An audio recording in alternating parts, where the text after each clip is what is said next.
Usapan din sa social media, Ang yung picture ni Kitty Duterte sa dahig. Alam mo ba at naging usap-usapan? picture ni Kitty Duterte sa dahig. Yes. Pwede mo makita yung picture? Hindi ko pa nakita May yung hawak kasi siyang passport na kulay blue.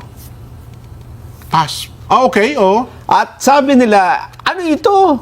Passport ng Amerikano to, US citizen yan.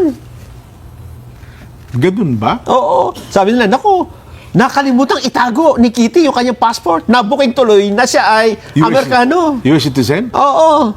Ang ganon? Pwede mo makita yung picture? Ang tanong dyan, Oo. bakit niya itatago kung noong pang 2017 ay sinabi na ni Digong na si Kitty ay talaga namang US citizen? Okay. US citizen ba talaga siya? Nabanggit na yan sa isang statement ng dating Pangulong Duterte. Ba't ba kasi naman nasa rally ba siya? Nasaan ba sa Kitty nung ano? Sa dahig, di ba? Nung birthday, tagpo na yon. nandun yung mga tao, yung mga, di ba, ang daming mga supporter, nagbibideo. Oo. Nakita may dalang passport.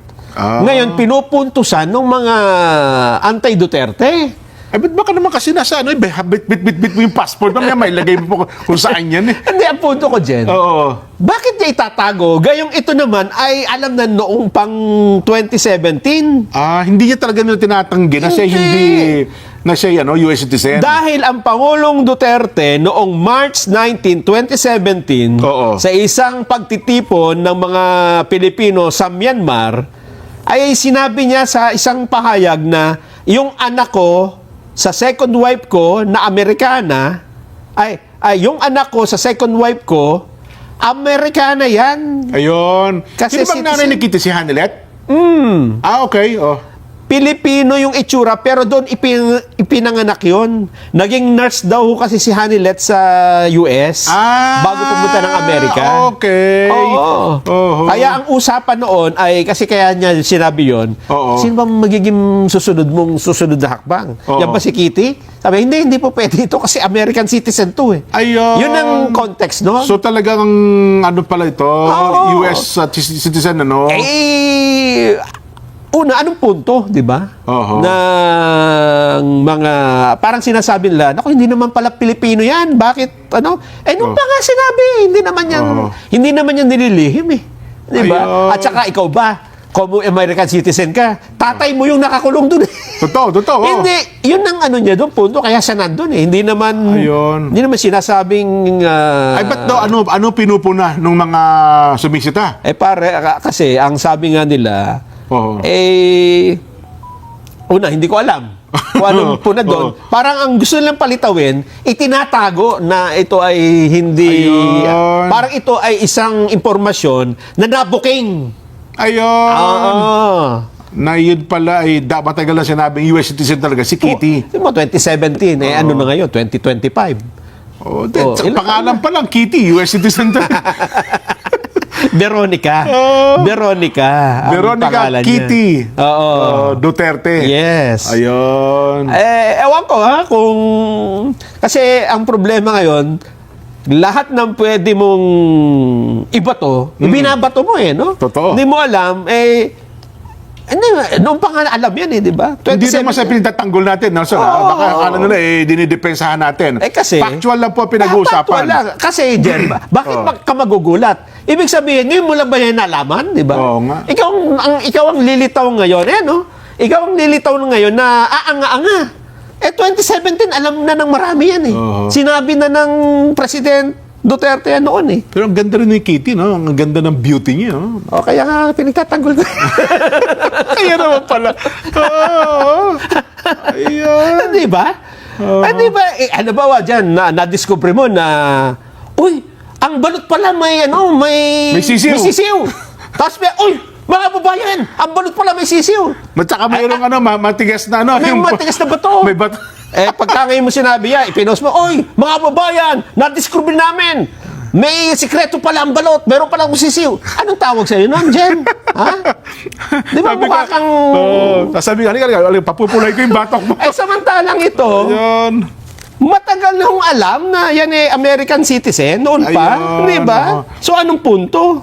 Oho. Yan ang sinasabi natin. Ngayon, kung sinabi nila, halimbawa, si Kitty pala ay taga-residente ng The Hague, Netherlands. Yung may na-discover kayong bago, yun dapat. Yan. Hindi yung na-discover nyo, luma na pala yan. Oho. Oo, at hindi naman pala itinatago. Yun ang punto natin, Jen. Nako. Oh. Anyway, Halimbawa, kayo maganda rin, pagtatanggol din namin kayo. Basta tama lang, di ba? Totoo, Hindi mo naman tama. pwede ipagtanggol kung mali talaga, di ba? Tsaka factual. Factual Binabanggit eh. na natin yung factual. Hindi sa Sa ano pinagtatanggol pa man. natin isang bagay. Ano pa man. Tsaka kasi, kayo din nagmumukhang, di ba? Oho. Nagmumukha kayong ewan ko kung anong Anong mukha mo yung ganyan? mare na matagal nang alam na impormasyon, tapos nagulat.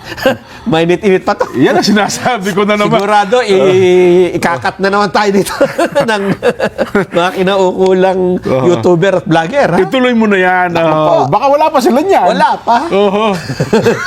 Tayo pa lang ang meron nito. Ipinagpapauna ko na po sa inyo. Mga vlogger. Oh, Ito na. mainit-init pa po ito. Umuusok-usok pa. Kikita na naman kayo dito. Kahamulag. Baka naman gusto nyo kami palatuhan. Oo nga naman. Oh. Kikita. Hirap na hirap kami. Baka $1 eh. Lalagyan na naman nila ito ng title. Ay, ano ba yan? Na-excite tuloy ako sa balita. Alam mo ba, Jen, Oh. nasabi ng Korte Suprema, palitan ng presidente ng bansa. Ba, teka. Yun, maganda na yan, ha? May gap. Pag kinat nyo, tama-tama. Anong sabi? Pakiulit nga. Parang nagkariringgan ako. Nagdesisyon po ang Korte Suprema, Oh. tama, tanggalin na yung presidente na yan. Tanggalin ng presidente, palitan na. Kataas-taas ang hukuman. Oo. Nakialam na. Sabi niya, ang dami mong paglabag eh. Tanggalin ka na namin. Mateka. Pwede yung pwede Pwede muna ako. Pwede ako mabigla. Yun bang ninanamnam ko mabuti, parang delayed reactions ako, Nelson eh. Sige, pwede. Ha? Di ba? Nakakabigla naman. Bigla. Ako nga nagulat eh. Ba't naman pakikialaman ng Korte Suprema ito eh. Kasi may mga nag-file ng mga petisyon eh. Oo, Reklamo. totoo. May manao na naman talaga. May mga iba't ibang petisyon, mga reklamo.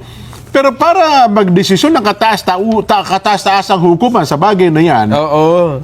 aba, hindi succession na tayo ngayon. Hindi, ang sabi niya, hindi. Dapat, para magkaroon ng bagong presidente, magkaroon ng halalan. Snap election! Yes, agad-agad. Ano ba ngayon, di ba? Hindi, Abril. Oo. Mayo. Ang eleksyon sa atin, Mayo 12 pa eh. Hindi ito, sasabayin na sa Mayo. Hindi, mga June pa. Para eleksyon? pagkatapos ng isang eleksyon, mag-eleksyon So pagkatapos ng midterm elections, ito naman, presidential election. pwede ba bigla uli? Buti na ba mo? Delayed rehearsal. Sabi mo, mga vlogger. Tama na, kikita na kami dyan. Okay na yun. Clickbait na yan. Clickbait na. Oh. Ay, nako. Mga million views na yan. Sino ba yan? Ano ba yan? Tsaka ano ba sinasabi mong yan? Totoo ba? Baka naman. Totoo yun. Oo. Ito. Totoong balita yan, ha? Totoong balita ito. Oo. Nagdesisyon po ang Constitutional Court na tanggalin ang presidente at palitan. Oh. Ha? At magpapalitan, magkaroon ng snap election. Yes. Oo. Ang nagdesisyon po ay ang Constitutional Court ng South Korea. Yes. Pinatatanggal po ang presidente, President Yoon Suk Yeol. Ito yung nagdeklara ng martial law noong Disyembre. Oo. Ayun. Kasi di ba nung nagdeklara, tinanggal yung Presidente. nagdeklara. Nagkaroon ngayon ng OIC President. Acting, oo. Ang problema nung nakaraan, yung OIC President, pinatanggal din, di ba? Pinapa-impeach. Pinapa-impeach. Sabi ng Supreme Court, hindi. Oho. Pasura, impeachment diyan pwede. Ayun. Yung tuwan-tuwa si Manong, oh. Aba, tagumpay! Sabi niya, tagumpay! Mapapalitan na yung presidente! Oho. Oo. Sa dahig din sila nagpupunta? Hindi. Hindi naman, hindi. Aha. May pang-concert yan. Ayun na nga. Pang-concert. Talaga naman, oo. So itong si Yoon Yoon Suk Yeol. Yoon Suk Yeol. ay wala nang tsansa. Tuloy na siya tinanggal bilang presidente ng South Korea. Oo nga. Ayun.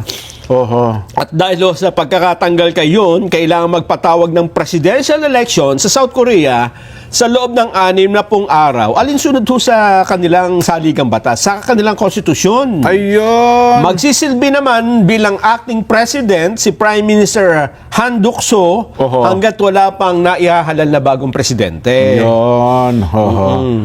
Bukod doon, si Yoon kasi ay naharap din sa kasong kriminal. Oo. Insurrection dyan kasi gumamit siya ng militar ha? Oo nga, oo. Ganoon na sa kanila, no? Parang hindi na tumagal ng 24 oras yung Oo, ano na yan, ang di ba? bilis, ang bilis. Yung deklarasyon nila ng martial law, no? Oo. Ganon kabigat ng ano pala nila. Oh. At ito ang kauna-unahang sitting president ng South Korea na inaresto. Aha.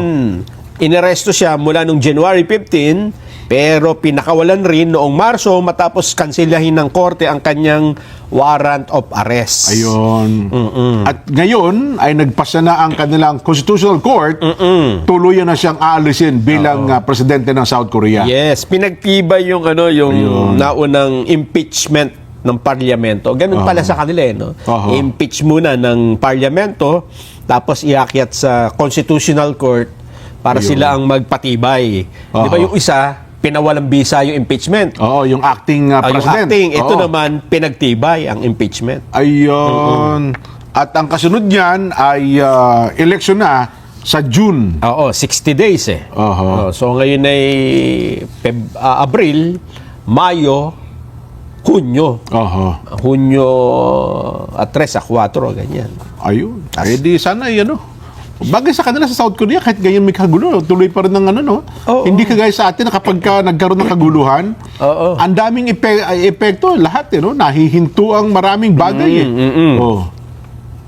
Ayun, no? Tuwan-tuwa si Mano, parang siya ang pupalit na presidente. Ano kaya, kandidato kaya yun? Ako na ang kapalit na presidente nung natanggal si Yoon. Ayan, no? Meron pang ano eh. Ilaw eh, no? Sa concert, tinagamit yan. Ayun. So, inulit namin, ha? Baka na naman ho ay maglabasan sa social media. Sigurado yan. Ipinagpapauna na po namin na yung akto ng kataas-taasang hukuman sa South Korea po yon at ang tuluyan na po tinatanggal na presidente ay ang presidente ng South Korea na si President Yoon.